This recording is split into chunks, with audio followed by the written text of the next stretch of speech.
ఆంధ్రప్రదేశ్లోనూ గోదావరికి వరద అంతకంతకు పోటెత్తుతోంది. రాజమహేంద్రవరం వద్ద ఉగ్ర గోదావరి ప్రమాద స్థాయిలో ప్రవహిస్తోంది.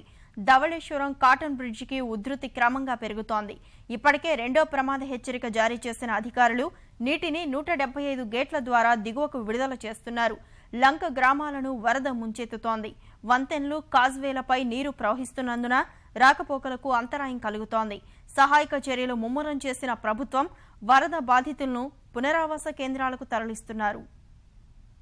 మహారాష్ట్ర, ఛత్తీస్గఢ్, తెలంగాణలో కురిసిన భారీ వర్షాలకు గోదావరి మహోగ్ర రూపం దాల్చింది. నదిలోకి భారీగా వరద నీరు వచ్చి చేరుతోంది. అఖండ గోదావరి తీరానికి గంట గంటకు ప్రవాహం పెరుగుతోంది. ధవళేశ్వరం ఆనకట్ట వద్ద రెండో ప్రమాద హెచ్చరిక జారీ చేశారు. 175 గేట్ల ద్వారా సముద్రంలోకి నీటిని విడుదల చేస్తున్నారు. కలెక్టర్ అరుణ్ కుమార్ జలవనరుల శాఖ అధికారులతో కలిసి కాటన్ ఆనకట్ట వద్ద వరద పరిస్థితి పరిశీలించారు. రెవెన్యూ అధికారులను అప్రమత్తం చేశారు. రాజమహేంద్రవరం వద్ద బ్రిడ్జి లంక నుంచి 70 మందిని పునరావాస కేంద్రానికి తరలించారు.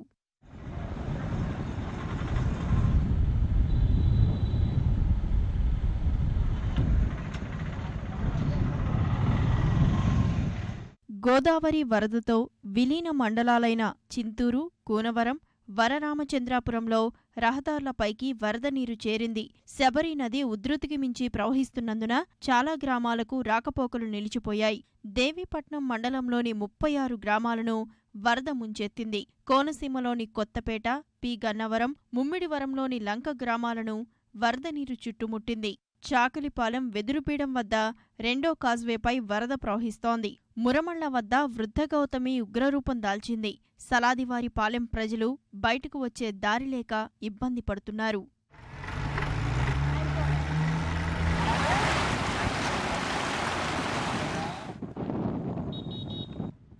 గోదావరి ఉధృతికి ఆత్రేయపురం, రావులపాలెంలోని అరటి తోటలు నీట మునిగాయి. గోపాలపురం వద్ద వశిష్ఠానది పంట పొలాలను ముంచేసింది.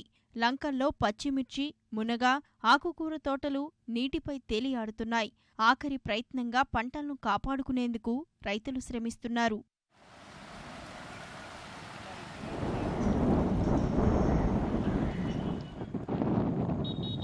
కేంద్రపాలిత యానాంలోని బాలయోగి వారధి వద్ద ప్రమాదకర స్థాయిలో వరద ప్రవహిస్తోంది. సమీపంలోని లంక గ్రామాల్లో కొబ్బరి తోటలు కోతకు గురవుతున్నాయి. మత్స్యకారులు, రైతులు అప్రమత్తంగా ఉండాలని అధికారులు హెచ్చరికలు జారీ చేశారు.